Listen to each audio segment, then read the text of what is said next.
Born Sarah Blanche Sweet, though her first name Sarah was rarely used, in Chicago, Illinois in 1896, she was the daughter of Pearl Alexander, a dancer, and Gilbert Joel Sweet, a wine merchant. Interestingly, the Book of Joel mentions wine many times. Joel 3:18, and in that day the mountains will drip with sweet wine, and the hills will flow with milk. All the streams of Judah will run with water, and a spring will flow from the house of the Lord to water the valley of acacias. Blanche Sweet, whose name on 6 different Cook County, Illinois records has been reported variously as Clara Pearl Cohn Sweet, Clara Pearl Alexander Sweet, and Sarah Pearl Alexander, was a dancer and an actress, and died at about 19 when Blanche was still an infant. Gilbert Sweet, about age 38, had abandoned his wife shortly before Blanche was born. Grandmother Cora Blanche Ogden Alexander, a youthful 37 herself, whose daughter had been the last surviving of her 5 children, took responsibility for raising baby Blanche. Mrs. Cora Alexander was able through her late daughter's friends and contacts to obtain stage work for Blanche before she turned 2. The actors Antrim and Gertrude Short were cousins of Blanche. Cora Alexander found her many parts as a young child. At age 4, she toured in the play The Battle of the Strong with Marie Burroughs and Maurice Barrymore. Maurice Barrymore held her while he fought a fencing duel with another actor. After he was committed to an insane asylum, his son John sadly driving him there, Blanche's grandmother was afraid he would come back to their New York City 34th Street apartment since it was the last place Maurice supposedly was before he was committed.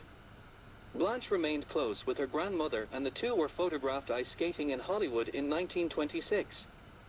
As a teenager she trained with dance teacher Ruth St. Denis, who would also train Louise Brooks. A decade later, Sweet acted with Maurice Barrymore's son Lionel in a D.W. Griffith-directed film. In 1909, she started work at Biograph Studios under contract to director D.W. Griffith. She initially started film work to pay for her dancing lessons. She was a threat to Lillian Gish, who took a hiatus when Sweet came on board. Sweet's career at Biograph began in 1909, the year Griffith began to allow more naturalism in performances. And this new naturalism in acting, new to world of film but not so new to European theatre, was exactly what the film camera demanded in its proximity to the actors. But old, learned habits die hard in actors old and young alike, so that naturalism in practice often still contained or stood alongside the older styles, those of both pantomime and the classical mid-19th century gestural form prescribed for the stage melodrama. I worked there, at Biograph, for several months on a guarantee of $5 a day until finally the news came that the company was going to move to California to take pictures. Everyone wanted to go in the 2 companies that were to be taken. Mr. Griffith came to me and said, "If you were only 2 years older, I would make you an ingenue with the second company at a salary of $100 a week." But I was not 2 years older, and neither terms nor entreaties would prevail upon Mr. Griffith to take me. I was offered a salary of $40 a week to remain with the New York company, but promptly asserted my independence, got up on my high horse, and resigned to take another engagement with dancer/choreographer, Miss Gertrude Hoffman. The work before the camera was too quiet, anyway. I longed for the music and the lights of the theater. I went to work with Miss Hoffman for a much smaller salary than I was getting in the motion picture work. Breaking into the movies by Blanche Sweet, syndicated news feature article, The Pittsburgh Press, the 30th of October 1915. Although Sweet could pass as an adult woman in crowd scenes, D.W. Griffith's own innocence and professionalism judged her as physically and professionally unready to play anything more challenging than a naive ingenue in bit parts. In her memoir of the Biograph days, Linda Arvidsson Griffith describes her first impressions of Blanche Sweet among the new crop of actresses appearing at Biograph in the fall of 1909. There was the blonde and lilac Blanche Sweet, an undeveloped child too young to play sweethearts and wives, but a good type for the more insignificant parts, such as maids and daughters. David Griffith wanted to use her this first winter in a picture called Choosing a Husband, so he tried her out, but finding her so utterly unemotional, he dismissed her saying, "Oh, she's terrible." Linda Arvidsson Griffith, When the Movies Were Young, E.P. Dutton and Company, 1925. By 1910, she had become a rival to Mary Pickford, who had started for Griffith the previous year in 1909. Sweet was known for her energetic, independent roles, at variance with the ideal Griffith type of vulnerable, often fragile, femininity. After many starring roles, her landmark film was the 1911 Griffith thriller The Lonadale Operator when she was just 14. This film is action-packed and features Sweet brandishing a gun while at her telegraph post. She also featured in pioneer epics. In 1913, she starred in Judith of Bethulia, Griffith's first feature film. In 1914, Sweet was considered by Griffith for the part of Elsie Stoneman in his epic The Birth of a Nation, 1915, but the role went to Lillian Gish. Sweet's grandmother preferred the stable, $25 a week film work compared to the dancing gigs. In 1915, Sweet parted ways with Griffith and joined Paramount, then famous players Lasky, for the much higher pay that studio was able to afford. Because the Biograph company refused to reveal the names of its actors, the British distributor M.P. Sales billed Sweet as Daphne Wayne. She was a deeply private movie star. During her career, her thoughts on the movies and film acting, much less movie stardom, were guarded at best. Late in her life this would change significantly. She would become one of the most important and quotable veterans of early film when interviewed in the 1960s, 70s and 80s by writers, historians and documentarians. Almost 8 decades after the Nickelodeon era, she was still alive to provide first-hand knowledge of early filmmaking and of the development of early film acting, and we are fortunate to have had her in-depth observations and recollections carefully recorded for posterity before the end of her life in 1986. But as a young star being sought out by editors of the new magazines that fed the voracious appetite of a public starved for news of movies or movie stars, journalists often had to search for her on a film set, typically finding her off to the side or in a quiet corner by herself, reading. When they found her, it took all of their skills to obtain a story from the interview. She didn't find acting dull. She found talking about acting to a reporter dull. And movie stardom. That seemed a concept too alien for her to contemplate, much less a subject on which to opine to the press. Yet she was as eager to keep up with changing fashions as any star, going from one look to another in clothing and hairstyle as frequently as would Ginger Rogers in the 1930s and 1940s. But even more so than Ginger, Blanche Sweet would take care not to become stereotyped, whether playing a victim, a vamp or a virgin. She practically created the film image of the courageous working woman, the plucky shop girl, an ever-eye woman, the kinds of characters Joan Crawford spent the better part of a career portraying. Sweet could, and did, play all these characters, in many variations, in over 150 films beginning in 1909, including more than 50 features, from Griffith's groundbreaking American feature Judith of Bethulia in 1914 to the first, and some say best, film version of the O'Neill classic Anna Christie, 1923. She worked for and with film producers and studios as varied as Edison, Biograph, Lasky, Paramount, Universal, Ince, First National, Metro, MGM, Fox and RKO. Many of her films were made by her own production company, including her partnership in the 20s with her husband, a man who for a time was also Mary Pickford's favorite director, Marshall Neilan. One thing Blanche Sweet did have in common with so many other young actresses of early motion pictures was a strong, supportive, single mother figure, although in Sweet's case it was actually her grandmother. Throughout the 1910s, Sweet continued her career appearing in a number of highly prominent roles in films and remained a publicly popular leading lady. She often starred in vehicles by Cecil B. DeMille and Marshall Neilan, and she was recognized by leading film critics of the time to be one of the foremost actresses of the entire silent era. It was during her time working with Neilan that the two began a publicized affair, which brought on his divorce from former actress Gertrude Bambrick. Neilan fell in love with Bambrick while working in New York City in 1914, and at the time he was a rising star in film direction. At one point during their marriage he was earning $15,000 per week. He was involved in several affairs during their marriage. Bambrick retired from acting in 1916 after marrying Neilan, before her career could ever really take off. Sweet and Neilan married in 1922. The union ended in 1929 with Sweet's charging that Neilan was a persistent adulterer. Born in San Bernardino, California in 1891, Neilan was known by most as Mickey. Following the death of his father, the 11-year-old Mickey Neilan had to give up on school to work at whatever he could find in order to help support his mother. No white privilege. As a teenager, he began acting in bit parts in live theater, and in 1910 he got a job as chauffeur, driving Biograph Studios executives around Los Angeles to determine the suitability of the West Coast as a place for a permanent studio. Neilan made his film debut as part of the acting cast on the American film manufacturing company West and the Stranger at Coyote, 1912. Hired by Column Studios for their Western film production facility in Santa Monica, Neilan was first cast opposite Ruth Rowland.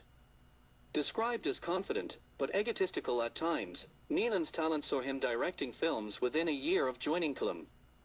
After acting in more than 70 silent film shorts for Column and directing more than 30 others, Neilan was hired by the Selike Polyscope company, then Bison Motion Pictures, and Famous Players, Lasky Corporation. In 1915, Neilan was one of the founding members of the Motion Picture Directors Association, along with directors such as Cecil B. DeMille, Alan Dwan, and William Desmond Taylor. At the end of 1916, Neilan was hired by Mary Pickford Films, where he directed Pickford in several productions including Rebecca of Sunnybrook Farm and The Little Princess in 1917, plus Stella Maris in 1918. Mary Pickford, illustrator turned screenwriter Francis Marion, and Neilan would create an unstoppable Irish trio in Hollywood film. Pickford taught Francis how to edit film, and with Francis' creative eye, hits were created. Unlike other directors, Neilan leaned into Pickford doing slapstick, and was a critical choice for Mary Pickford Films. The three helped launch many actors and actresses, including Zazu Pitts, who you can learn about on this channel. Having all but given up acting, Neilan's directing successes led to him creating his own production company, and between 1920 and 1926, Marshall Neilan Productions made 11 feature-length films, almost all of which were distributed through First National Pictures. He received critical acclaim for directing and producing such films as Bits of Life and The Lotus Eater. In 1929, he was hired by RKO Radio Pictures, which would also feature boy wonder Orson Welles. That year he successfully directed Rudy Vallee and Marie Dressler in the all-talking The Vagabond Lover. This feature contradicts the ongoing tale that Neilan struggled to adapt to talking movies.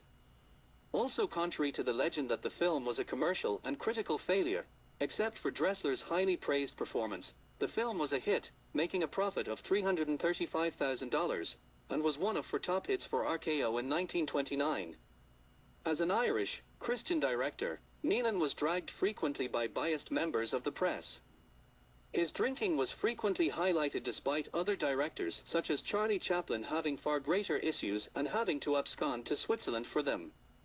Early in his career, Neilan had done as most others in the pioneering days of film, before the involvement of big banks, and helped out in many areas of filmmaking through performing, directing, and writing. A talented screenwriter, in 1927 he wrote the original story for the Howard Hughes film, Hell's Angels. Initially, he had also been hired as the film's director, back when it was still a silent, but he clashed with Hughes.